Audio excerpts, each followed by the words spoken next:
Welcome to News from Down Home, where I just talk about news from my hometown, Princess Anne, Maryland.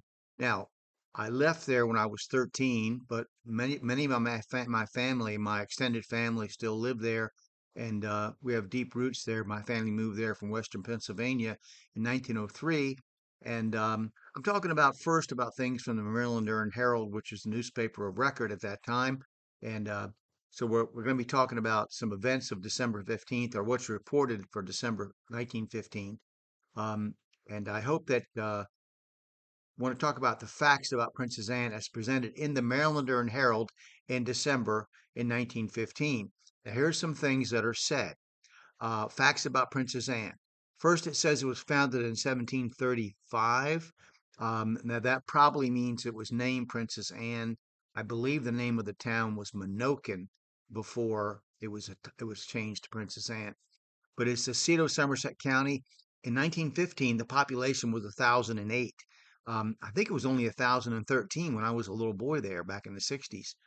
Somerset County has a population, the whole county had a population in 1915 of 27,455 people. Now, it refers to it as having a healthy climate, mild winters, soil unsurpassed for farming and trucking. And it was a very important farming area. That's why my great grandfather moved there, basically. But it lists here things that this town had at that time. And for instance, it says there was a bakery, a creamery, a brickyard, an ice factory, a tile factory, a jewelry store, two garages, Adams Express, a canning factory. I know the Kings Creek Canning Factory, it smelled pretty bad when I was a little kid. Two drugstores, fine courthouse, a free public library, electric light plant, two hardware stores, municipal waterworks, civic club of 73 members, a good hotel, that was the Washington, I've stayed there recently, telephone and telegraph offices, literary club called the Shoreland, 5 miles of well-shaded streets, free delivery of mail twice a day, Hmm. Auditorium, seating capacity of 600, carriage and harness establishment, two grist and sawmills and box factories, Washington High School with eight teachers. So that's not a lot. Auto bus communication with adjacent towns. Didn't know about that. We didn't have that, I don't think. Uh, New York, Pennsylvania, and I see NYP&N Railroad with 5 trains north and south. Two banks, Bank of Somerset, People's Bank of Somerset County, the Maryland Herald, weekly newspaper published every Tuesday. Four churches, Presbyterian, Episcopal, Methodist, and Metropolitan. And then, of course, it says colored because that's what they call black churches, what we often call African American. Two department stores and general stores covering every branch and commodity. Princess Anne Academy, an institution for the higher education of, quote, colored youth. 6 lodges, Masonic, IMPORM, of P, Junior UOAM, Heptasofts, and MW of A. I don't know what that is, but apparently the people who attended those lodges did.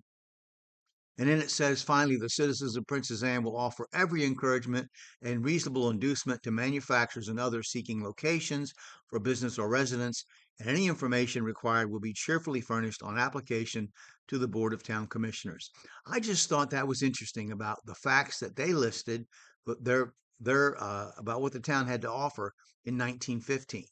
So let's go on our walking tour, Princess Anne, because back on our walking tour, we're now going to come to the Francis Barnes house. Now, the walking tour of Princess Anne, Maryland from the Look Up America series has the Francis Barnes house at 30449 Prince William Street.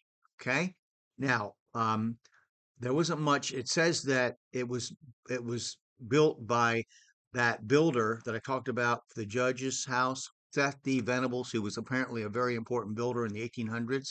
Um, and it was built on the remnants of the Teakle estate. So, but I did find in the Maryland government um, page interesting information about the Francis Barnes house. It says, prominently sited on a corner of Prince William and Mansion Streets, the Francis Barnes house also commands architectural distinction as a well executed example of the Italianate style common to the middle years of the 19th century.